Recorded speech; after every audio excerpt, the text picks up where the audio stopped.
नमस्कार दोस्तों, हमारे YouTube channel Sainwal classes for Uttarakhand में आप सभी का हार्दिक स्वागत है। दोस्तों, ये चल रही है हमारी उत्तराखंड पुलिस रिटन एग्जाम के लिए विशेष सीरीज और इस सीरीज में हम प्रत्येक दिन उत्तराखंड सामान्य अध्ययन और हिंदी से संबंधित 100 महत्वपूर्ण प्रश्नों पर चर्चा करते हैं। तो आइए प्रारंभ करते हैं।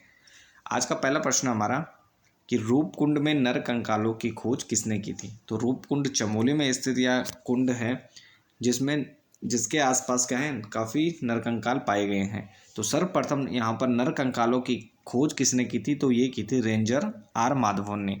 और ये कब हुई, तो 1942 में इन्होंने रूपकुंड के पास नरकंकालों की खोज की थी। रेंजर थे आर माधवन। अगला प्रश्न है कि एशिया का सबसे ऊंचा व सबसे लंबा रोपवे कौन सा है। तो एशिया का सबसे ऊंचा और सबसे लंबा रोपवे है ओली रोपवे। और यह कितना लंबा है, तो यह 4.15 किलोमीटर लंबा यह रोपवे है। तो एशिया का सबसे ऊंचा और सबसे लंबा रोपवे ओली, और यह कहाँ स्थित है, चमोली में। अगला प्रश्न है शिव के ज्योतिर्लिंग का स्थान जोशीमठ को कहा जाता है।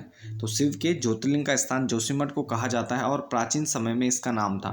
तो प्राचीन समय में जोशीमठ का क्या नाम था, तो इसे योशी के नाम से बुलाया जाता था। तो योशी नाम था जोशीमठ का। अगला प्रश्न है कि फ्रैंक स्माइथ ने फूलों की घाटी पर अपनी प्रसिद्ध पुस्तक द वैली ऑफ फ्लावर्स नामक पुस्तक कब लिखी।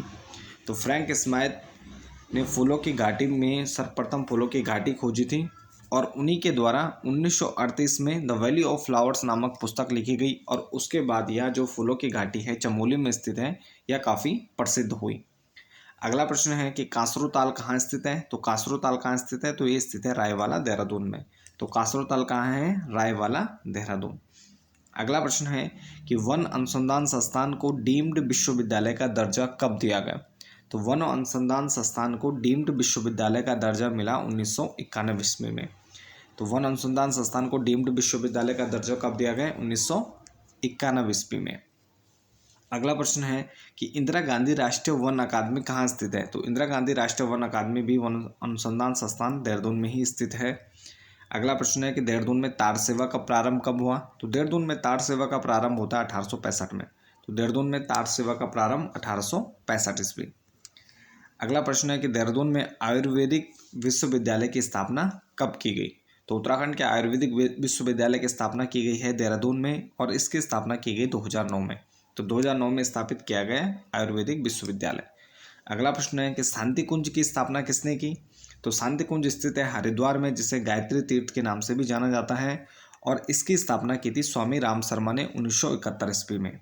और वर्तमान में इसके जो अध्यक्ष हैं तो वो हैं प्रणव पांडे जी।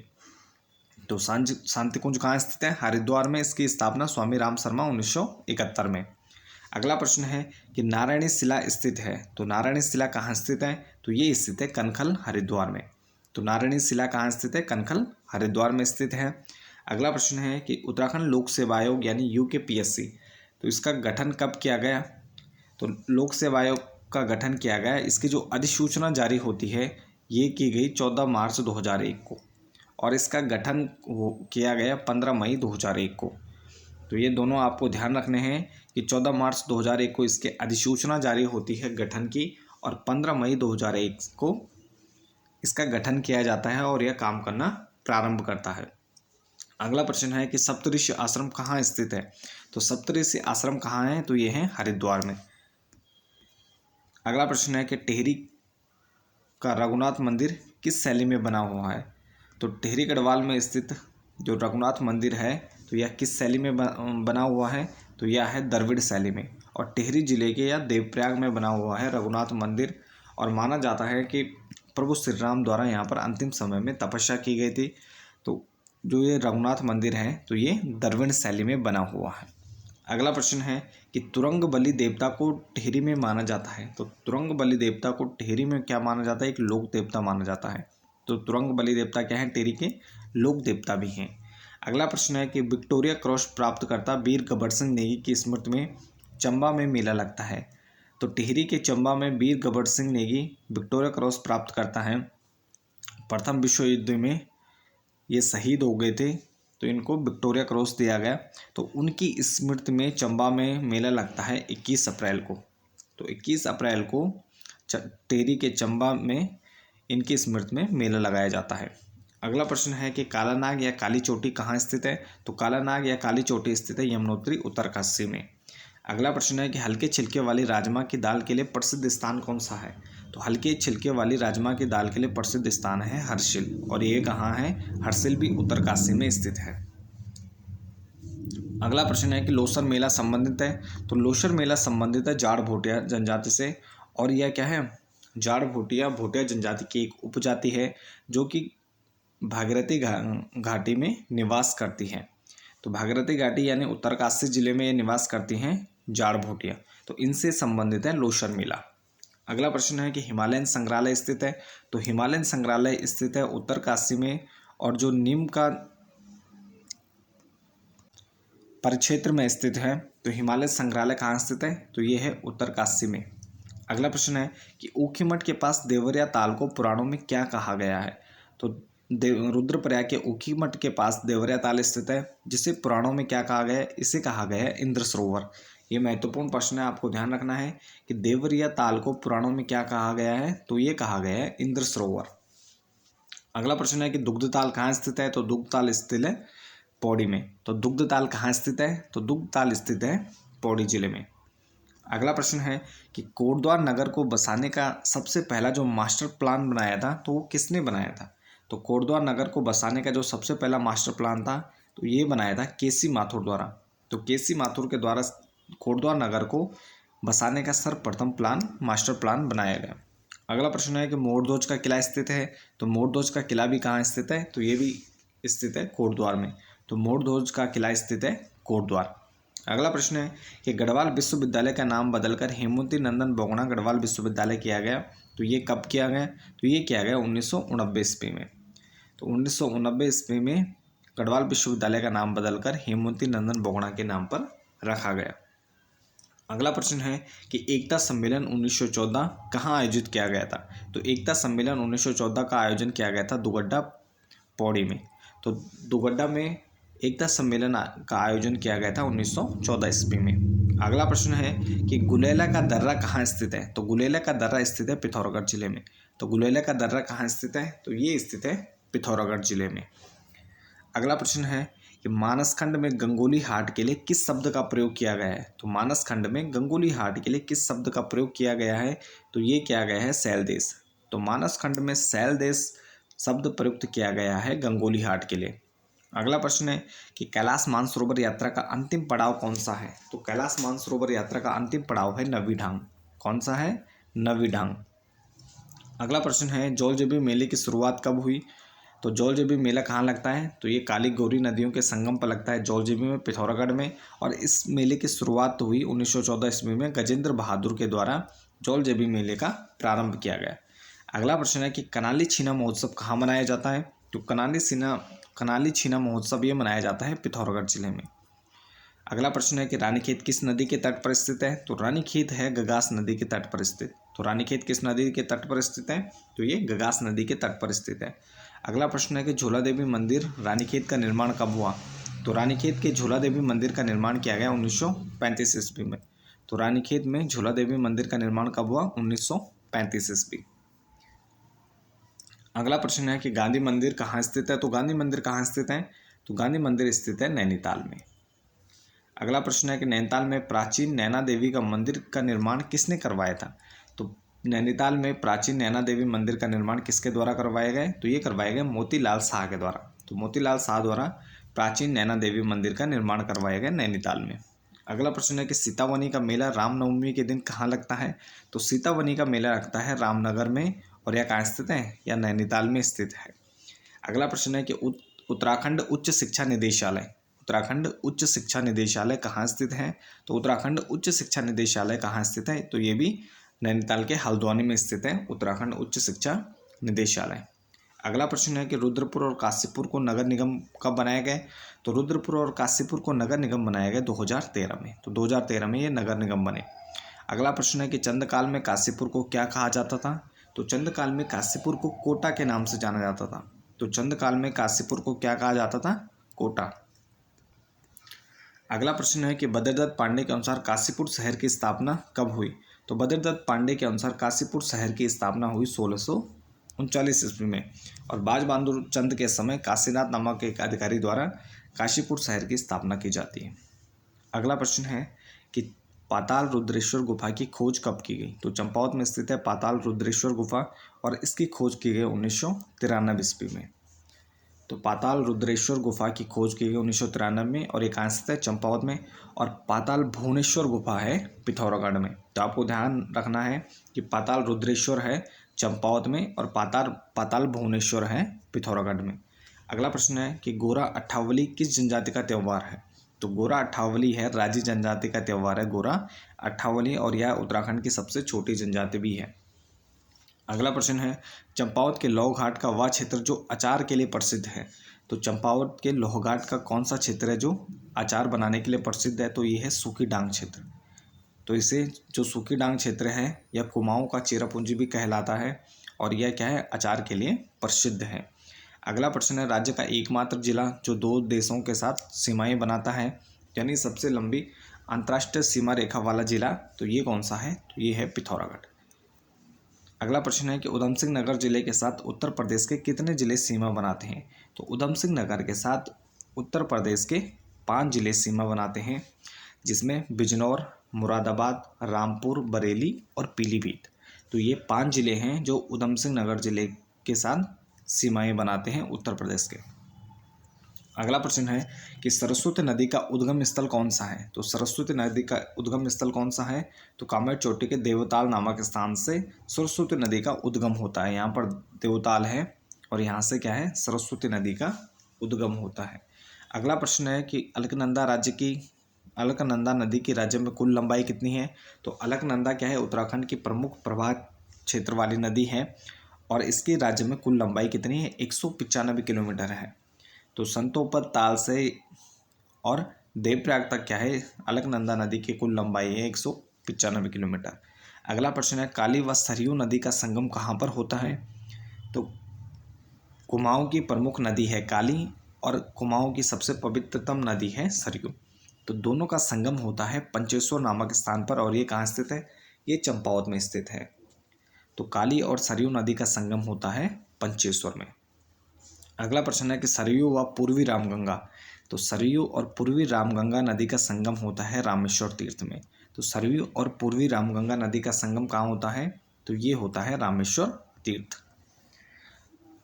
अगला प्रश्न है जनकताल कहाँ स्थित है? तो जनकताल स्थित है उत्तरकाशी जिले में। तो ये कुछ डायरेक्ट क्वेश्चन पूछे जाते हैं कि कौन सा ताल कौन सा कुंड कहाँ है, तो ये आपको ध्यान रखना है कि जनकताल कहाँ है? तो ये है उत्तरकाशी में।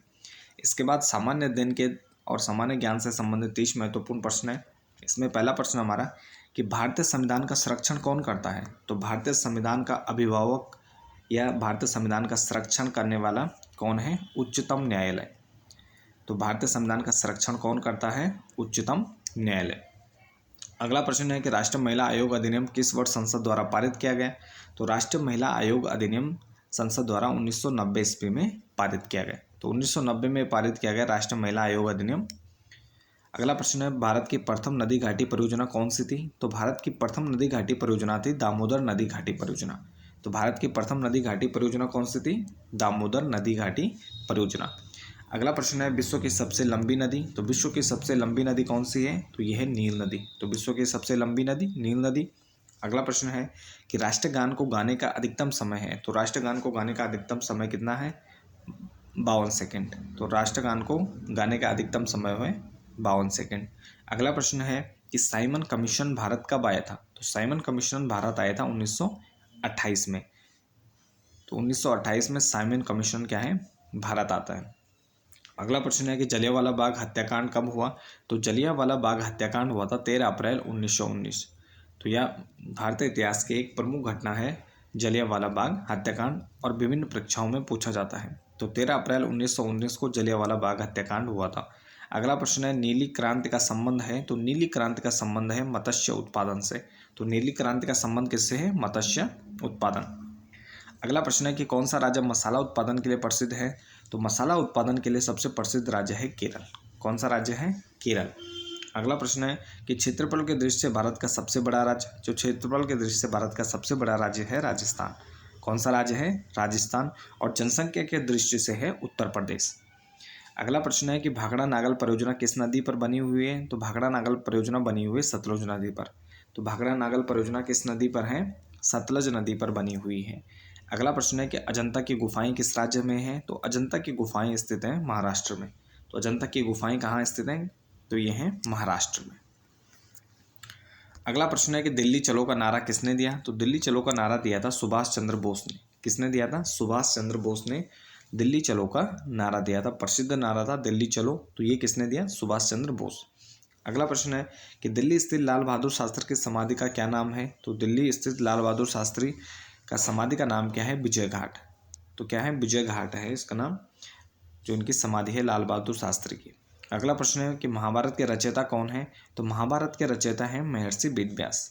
तो महाभारत के रचयिता कौन माने जाते हैं? महर्षि वेदव्यास। अगला प्रश्न है कि संविधान सभा के स्थायी अध्यक्ष कौन थे? तो संविधान सभा के स्थायी अध्यक्ष बने थे डॉक्टर राजेंद्र प्रसाद।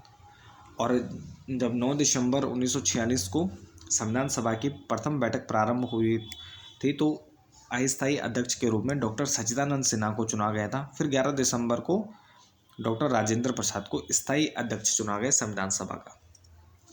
अगला प्रश्न है कि सूर्योदय के देश के नाम से कौन सा देश प्रसिद्ध है? तो सूर्योदय के देश के नाम से प्रसिद्ध है जापान। तो जापान को क्या कहा जाता है? सूर्योदय का देश भी कहा जाता है।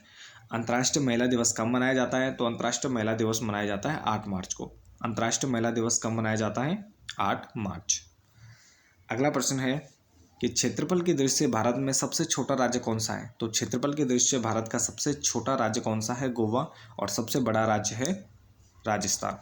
अगला प्रश्न है भारत का राष्ट्रीय जलीय जीव कौन सा है? तो भारत का राष्ट्रीय जलीय जीव कौन सा है? तो यह है गंगा डॉल्फिन।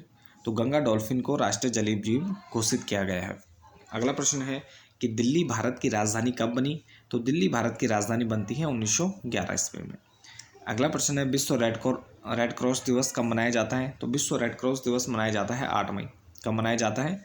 8 मई को मनाया जाता है विश्व रेड क्रॉस दिवस। अगला प्रश्न है कि भारत का राष्ट्रीय पेड़ कौन सा है? तो भारत का राष्ट्रीय पेड़ है बरगद। तो भारत का राष्ट्रीय पेड़ किससे घोषित किया गया है? तो ये बरगद को घोषित किया गया। अगला प्रश्न है कि भारत की पहली महिला शासिका। तो भारत की पहली महिला शासिका कौन है? तो ये है रजिया सुल्तान।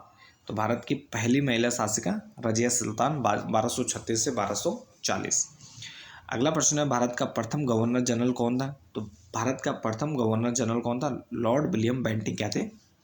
भारत के प्रथम गवर्नर जनरल थे। अगला प्रश्न है कि 1939 में सुभाष चंद्र बोस ने कांग्रेस छोड़ने के बाद किस दल की स्थापना की थी? तो 1939 में सुभाष चंद्र बोस जी द्वारा जब कांग्रेस को छोड़ा गया तो उसके बाद इनके द्वारा फॉरवर्ड ब्लॉक नामक एक संगठन की स्थापना की जाती है। तो 1939 में फॉरवर्ड ब्लॉक की स्थापना की जाती है सुभाष चंद्र बोस के द्वारा। अगला प्रश्न है कि पंजाब केसरी किसे कहा जाता है? तो पंजाब केसरी के नाम से जाना जाता है लाला लाजपत राय को। अगला प्रश्न है कि बिहू किस राज्य का प्रसिद्ध त्यौहार है? तो बिहू किस राज्य का प्रसिद्ध त्यौहार और नृत्य है? तो यह है असम का। अगला प्रश्न है कि कागज का आविष्कार किस देश में हुआ? तो कागज का आविष्कार हुआ चीन में। तो कागज का आविष्कार कहाँ हुआ? चीन में। अगला प्रश्न है कि हवा महल कहाँ स्थित है? तो हवा महल कहाँ स्थित है? तो ये स्थित है जयपुर में। तो हवा महल कहाँ स्थित है? जयपुर राजस्थान में। अब इसके बाद हिंदी के 20 महत्वपूर्ण प्रश्न है हमारे। पहला प्रश्न है कि वियोगी हरि जी का पूरा नाम क्या है? तो वियोगी हरि जी का पूरा नाम है श्री हरि द्विवेदी। तो वियोगी हरि जी का पूरा नाम क्या है? श्री हरि द्विवेदी। अगला प्रश्न है कि अवधी भाषा के सर्वाधिक लोकप्रिय महाकाव्य का नाम है? तो अवधी भाषा के सर्वाधिक लोकप्रिय महाकाव्य का नाम है रामचरितमानस। क्या है? रामचरितमानस है। और यह क्या है? अवधी भाषा में है। तो ये आपको ध्यान रखना है। कई बार क्या है ऑप्शन में आपको ब्रज भाषा भी दिखेगा और अवधी भी दिखेगी, तो आपको ब्रज भाषा टिक नहीं करना है। तो ये क्या है? अवधि में लिखा है रामचरितमानस। अगला प्रश्न है कि प्रगीत काव्य में प्रधानता होती है? तो प्रगीत काव्य में क्या प्रधानता होती है? भावना और गीतात्मकता की इसमें प्रधानता होती है। अगला प्रश्न है कि मलिक मोहम्मद जायसी के सर्वोत्कृष्ट ग्रंथ का नाम क्या है? तो मलिक मोहम्मद जायसी के सर्वोत्कृष्ट ग्रंथ का नाम है पद्मावत। तो पद्मावत क्या है? इनका प्रसिद्ध ग्रंथ है। अगला प्रश्न है कि स्मृति की रेखाएं नामक रेखाचित्र के रचनाकार हैं। तो स्मृति की रेखाएं रेखाचित्र नामक रेखाचित्र के रचनाकार कौन हैं? तो ये है महादेवी वर्मा। तो महादेवी वर्मा का रेखाचित्र है स्मृति की रेखाएं। अगला प्रश्न है कि आचार्य रामचंद्र शुक्ल के निबंध का संग्रह का नाम क्या है? तो आचार्य रामचंद्र शुक्ल के निबंध संग्रह का नाम क्या है? चिंतामणि। क्या है? चिंतामणि। अगला प्रश्न है कि अर्धसममात्रिक जाति का छंद है। तो अर्धसममात्रिक जाति का छंद क्या है? दोहा। तो अर्धसममात्रिक जाति का छंद क्या है? दोहा। अगला प्रश्न है बिहारी किस काल के कवि थे? तो बिहारी क्या है? रीतिकाल के कवि थे बिहारी। तो इनके द्वारा बिहारी सतसई लिखी गई है और ये क्या है? रीतिकाल के कवि हैं। अगला प्रश्न है नमक के दारोगा नामक कहानी के लेखक हैं। तो नमक के दारोगा यह काफ़ी प्रसिद्ध कहानी है और ये है कहानी सम्राट प्रेमचंद की। तो प्रेमचंद के द्वारा लिखी गई है नमक का दारोगा नामक कहानी।